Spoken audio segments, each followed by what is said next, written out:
नमस्कार दर्शकों, आप सभी का स्वागत है DHP न्यूज चैनल में। मैं हूं आपके साथ रोहित शर्मा और हिमाचल प्रदेश के आज की बड़ी खबरें और मुख्य समाचार आपको बताएंगे। यदि आपने अभी तक DHP न्यूज चैनल को सब्सक्राइब नहीं किया है तो कृपया चैनल को सब्सक्राइब करके बेल के आइकन को भी क्लिक कीजिए, जिससे आपको हिमाचल प्रदेश की बड़ी खबरें रोजाना मिलती रहें। चलिए जानते हैं आज के मुख्य समाचार। JP नड्डा बोले, हिमाचल सरकार से केंद्र की ओर से दिए गए बजट का लूंगा पूरा हिसाब। भाजपा के राष्ट्रीय अध्यक्ष जगत प्रकाश नड्डा ने मंगलवार को अलग अलग चुनावी जनसभाओं में प्रदेश की कांग्रेस सरकार और इंडी गठबंधन पर जोरदार जुबानी हमला बोला। नड्डा ने कहा कि इंडी गठबंधन भ्रष्टाचारियों का जमावड़ा है, इनके कई नेता जेल में हैं तो कई बेल पर। उन्होंने प्रदेश सरकार को घेरते हुए कहा कि केंद्र की ओर से आपदा, सड़कों के निर्माण और रखरखाव व आवास निर्माण के लिए जो बजट दिया है उसका पूरा हिसाब लूंगा। उन्होंने कहा कि कांग्रेस की प्रदेश सरकार ज़्यादा दिन तक चलने वाली नहीं है। नड्डा ने शिमला के रोहड़ू, ननखड़ी और किन्नौर के छोलतू में जनसभाएं की। नड्डा ने कहा कि पहले जाति, धर्म और इलाके के नाम पर वोट डाले जाते थे, लेकिन अब नेताओं के काम के रिपोर्ट कार्ड को देखकर लोग वोट डालते हैं। आपदा में कांग्रेस सरकार को केंद्र ने 1782 करोड़ रुपए राहत कार्यों के लिए दिए, लेकिन इन पैसों की बंदरबाट हुई। इसके अलावा सड़कों के निर्माण के लिए प्रधानमंत्री ने 2500 करोड़ और नए मकान बनाने के लिए 11,000 करोड़ रुपए दिए। राहुल व प्रियंका गांधी का बिना नाम लिए आरोप लगाया कि आपदा में ना भाई हिमाचल आए ना बहन, जबकि वह खुद 3 बार आए हैं। मंडी संसदीय सीट से भाजपा प्रत्याशी कंगना रनौत के लिए मतदान की अपील करते हुए नड्डा ने कहा कि मंडी से प्रतिभा सिंह 3 बार सांसद रहीं, लेकिन उन्होंने अपने गृह क्षेत्र में भी विकास नहीं करवाया। लोक निर्माण विभाग के मंत्री विक्रमादित्य सिंह रामपुर उपमंडल में ही खस्ताहाल सड़कें दुरुस्त नहीं करवा पाए, तो वह मंडी संसदीय क्षेत्र का क्या विकास करेंगे। उन्होंने कहा कि 10 सालों में मोदी सरकार ने राजनीति ही बदल दी है। अब धर्म, जाति, इलाके और ऊपर नीचे की राजनीति नहीं होती। नालागढ़ में स्कूल बस के नीचे आने से 1.5 साल के बच्चे की मौत, चालक के खिलाफ मामला दर्ज। नालागढ़ के अभिपुर गांव में 1.5 साल के बच्चे युवराज पुत्र सुनील कुमार की स्कूल बस के नीचे आने से मौत हो गई। बच्चा अपनी दादी के साथ बड़े भाई को स्कूल बस में चढ़ाने आया था। पुलिस ने पोस्टमार्टम के बाद शव परिजनों को अंतिम संस्कार के लिए सौंप दिया है। चालक के खिलाफ लापरवाही से वाहन चलाने का मामला दर्ज कर लिया है। सुनील कुमार का बेटा नालागढ़ में एक निजी स्कूल में पढ़ता है। बच्चे को बस में चढ़ाने के लिए सुनील कुमार की मां आई थी। उन्होंने अपने पोते को बस में चढ़ा दिया।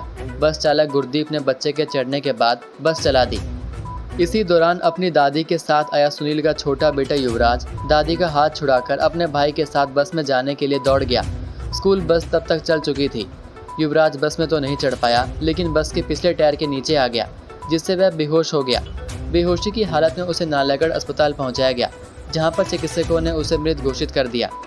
ASP अशोक वर्मा ने मामले की पुष्टि करते हुए बताया कि पुलिस ने स्कूल बस चालक सल्लेवाल निवासी गुरदीप सिंह के खिलाफ लापरवाही से वाहन चलाने का मामला दर्ज कर लिया है। बच्चे का पोस्टमार्टम करने के बाद शव परिजनों को सौंप दिया है। छात्रा को तंग करने के आरोपी युवक पर FIR, देहरा पुलिस ने की कार्रवाई। हिमाचल प्रदेश केंद्रीय विश्वविद्यालय में अध्ययनरत स्नातकोत्तर की एक छात्रा को परेशान करने के मामले में आरोपी युवक पर देहरा पुलिस ने FIR दर्ज की है। छात्रा की ओर से CU प्रबंधन पर उसकी आवाज़ को दबाने के आरोपों के साथ SP कांगड़ा, DC कांगड़ा और मुख्य सचिव को ईमेल के माध्यम से भेजी शिकायत के बाद देहरा पुलिस थाने में युवक के खिलाफ मामला दर्ज किया गया है। मंगलवार को देहरा पुलिस थाना में पहुंचकर पीड़ित छात्रा ने अपने बयान दर्ज करवाए हैं। पीड़ित छात्रा की शिकायत के बाद देहरा पुलिस थाना में संबंधित युवक के खिलाफ धारा 354 के तहत मामला दर्ज कर लिया गया है।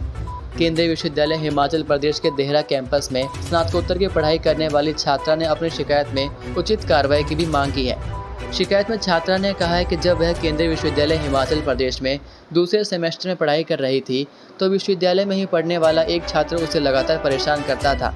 इस छात्र का संबंध एक संगठन से है। लगातार अलग अलग नंबरों से फ़ोन कर लंबे समय से परेशान कर रहा है। इस बारे में यूनिवर्सिटी प्रशासन को शिकायत की थी।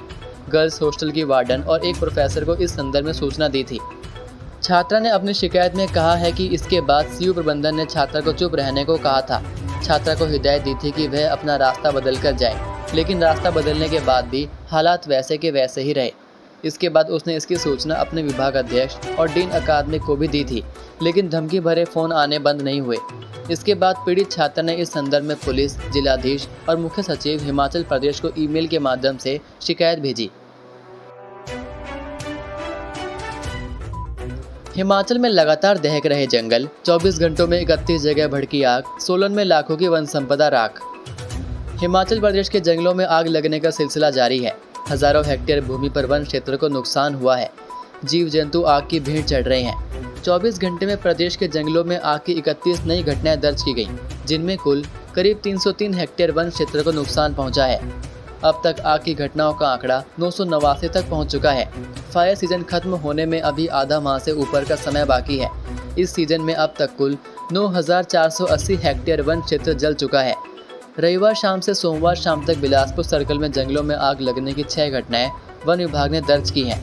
चंबा में 1, धर्मशाला में 1, हमीरपुर में 2, मंडी में 8, नाहन में 5, शिमला में 5, रामपुर में 1, सोलन में 4 मामले जंगलों में आग लगने के सामने आए। डायरेक्टर साहब नहीं चाहते कंगना जीते, जानबूझकर पढ़ा रहे गलत स्क्रिप्ट। देश की हॉट सीटों में शुमार मंडी संसदीय सीट पर चुनावी सरगर्मियां पूरी तरह से तेज हैं। दोनों दलों के नेता व प्रत्याशी एक दूसरे पर छींटाकशी करने का कोई भी मौका नहीं छोड़ रहे हैं। मंगलवार को अपने जनसंपर्क अभियान के दौरान पूर्व सीएम जयराम ठाकुर के गृह क्षेत्र सराज में पहुंचे कांग्रेस प्रत्याशी विक्रमादित्य सिंह ने नेता प्रतिपक्ष और भाजपा प्रत्याशी पर निशाना साधा है। सराज के जंजहेली में जनसभा को संबोधित करते हुए विक्रमादित्य सिंह ने कहा कि कंगना हर मन से कह रही हैं कि आज दिन तक प्रदेश में कांग्रेस ने कोई भी विकास कार्य नहीं करवाए हैं। उन्होंने तंज कसते हुए कहा कि कंगना को डायरेक्टर साहब जानबूझकर गलत स्क्रिप्ट पढ़ा रहे हैं, तभी कंगना को कांग्रेस के द्वारा किए गए कार्य नजर नहीं आ रहे हैं। उन्होंने आरोप लगाते हुए कहा कि डायरेक्टर साहब स्वयं नहीं चाह रहे हैं कि उनकी प्रत्याशी कंगना रनौत यहां से चुनाव जीते। यही आग भाजपा कार्यकर्ताओं में भी लगी है कि कब 4 जून आए और मोहतरमा यहां से जाए। मां के दुपट्टे से खेल रहा था 8 साल का बच्चा, अचानक बन गया फंदा और तोड़ दिया दम। जोगिंदरनगर की हारगुनेड़ पंचायत के गांव हराबाग में बड़ी दुखदायी घटना पेश आई है। पुलिस से मिली जानकारी के अनुसार 8 साल का कार्तिक अपने घर के आंगन में कपड़े सुखाने के लिए लगाई लोहे की तार में अपनी मां के दुपट्टे का झूला बनाकर झूल रहा था, लेकिन किसे मालूम था कि दुपट्टा ही फंदा बन जाएगा और उनके जिगर के टुकड़े को निगल लेगा। मां अपनी देवरानी के साथ घर के काम में व्यस्त थी। जब उनकी नज़र लटके कार्तिक पर पड़ी तो वहां से निकाला और एम्बुलेंस के माध्यम से अस्पताल पहुंचाया, लेकिन डॉक्टर ने कार्तिक को मृत घोषित कर दिया। कार्तिक के पिता राम सिंह नागचला के पास चाय पकौड़े की दुकान करते हैं। घर में गमगीन माहौल के साथ सभी की आंखों में आंसू हैं। आज का सुविचार, मन की बात कह देने से फैसले हो जाते हैं, मन में रखने से फासले हो जाते हैं। तो ये थे आज के प्रदेश के मुख्य समाचार। उम्मीद करते हैं कि आपको ये वीडियो पसंद आई होगी। वीडियो पसंद आने पर वीडियो को लाइक और शेयर ज़रूर करें। अब मुलाकात होगी आपसे अगली वीडियो में। तब तक के लिए जय हिंद, जय भारत, जय हिमाचल।